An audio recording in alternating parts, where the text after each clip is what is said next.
Secretary of Health and Human Services Robert F. Kennedy Jr. stood next to Donald Trump this week and casually goes, Trump took $100 million from Big Pharma. What? And Trump nods in agreement. Yes, I did. I took $100 million from Big Pharma. This came as a surprise to a lot of people. Did Trump know what he was nodding along with? Take a listen to this, and then I want to talk about what point RFK was trying to make and whether it actually backfired. President who is a man of his word, who has the courage. President Trump was taking money from the pharmaceutical industry too. I think they gave you $100 million. But Trump nods and he goes, that's right. The pharmaceutical industry gave you $100 million. That's right, says Trump. So let's start with the facts, and then we're going to build this out because there's a lot here. Trump admits the pharmaceutical industry gave him $100 million. And the takeaway that RFK wants us to have is, despite getting the $100 million, Trump can't be bought. He thinks it's a flex, but it's not really the flex that Bobby Kennedy Jr. thinks it is.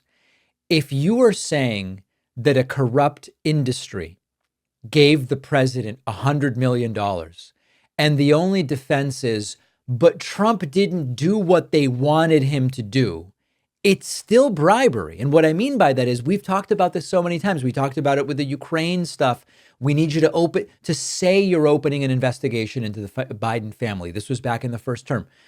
An attempt at bribery that fails to come to fruition is still bribery. It may just not be successful. Online, there are people saying this was a Freudian slip. That's all this is. They didn't mean. Trump was confused and RFK was confused, and it was a glitch, a verbal glitch, and it didn't mean anything. I don't think so. I believe that this is what it looks like when politicians are so emboldened by the Supreme Court that they help to stack, that now they say the loud part out loud on camera into a microphone. Taking the money is accepting the bribe, and Trump has been bought. And we really need to understand the context here. The whole reason for this press conference, where RFK spoke and said this, was to announce an executive order to lower prescription drug prices. In theory, bad for Big Pharma. And right after the announcement, pharma stocks surged. They didn't drop, they surged. The translation being, the industry isn't worried about Trump's executive order. And they shouldn't be, because as we talked about yesterday and we talked about the day before, this executive order on lowering big pharmaceutical prices, it's both vague and toothless. At best, it's symbolic. At worst, it's another piece of toilet paper Trump can flush down his toilet. Analysts are looking at it saying it's not going to do anything unless there are individual deals with each company, maybe over each drug, which, by the way, that's what Biden was working on. It just gives Trump room for backroom corruption to even do that. But otherwise, nothing's going to happen. And then they're on stage pretending we're the big fighters of Big Pharma. House Republicans are trying to gut Medicaid. So how is all of this not bribery? He took the money, he acknowledges it, he makes an announcement, and it looks like it's completely toothless. Everybody's profiting. And RFK Jr., his own Secretary of Health and Human Services, is bragging like it's some kind of moral victory that Trump took the $100 million, but he didn't give him anything for it.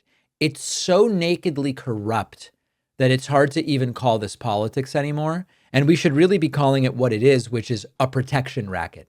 And for all of the talk about this industry is not going to like us and that industry is not going to like us because it would be so serious and they're going to be quaking in their boots, the themes continue to be as much deregulation as possible to let industry do whatever the hell it wants, American people be damned, with toothless executive orders, which at best do nothing, and at worst put Trump in a position for corrupt backroom deals with pharmaceutical companies. But Bobby Kennedy sure looks proud, doesn't he? What a world. After researching, writing, refining, The Echo Machine, my book, is finally out. This is not just a book about how American politics got so broken. It's also about what's happening right now and what we can still do to stop things from getting worse. Trump's been back in power. The results have been even more catastrophic than many feared, with targeting of political opponents and gutting democratic institutions, laying the groundwork to even further consolidate power. But the thing is that none of this is inevitable. The same forces that brought us here can be countered if we understand how they work and what to do about them. And that's what the echo machine is all about. Some say that without corporate media backing, books like this can't succeed. I think we can prove them wrong. You can get the Echo Machine right now at davidpakman.com/echo on Amazon, Barnes & Noble, Audible, Kindle, or by calling any local bookstore and asking them to order it. This book is more important than ever. If you care about what happens next, and I do, check out the Echo Machine today at davidpakman.com/echo.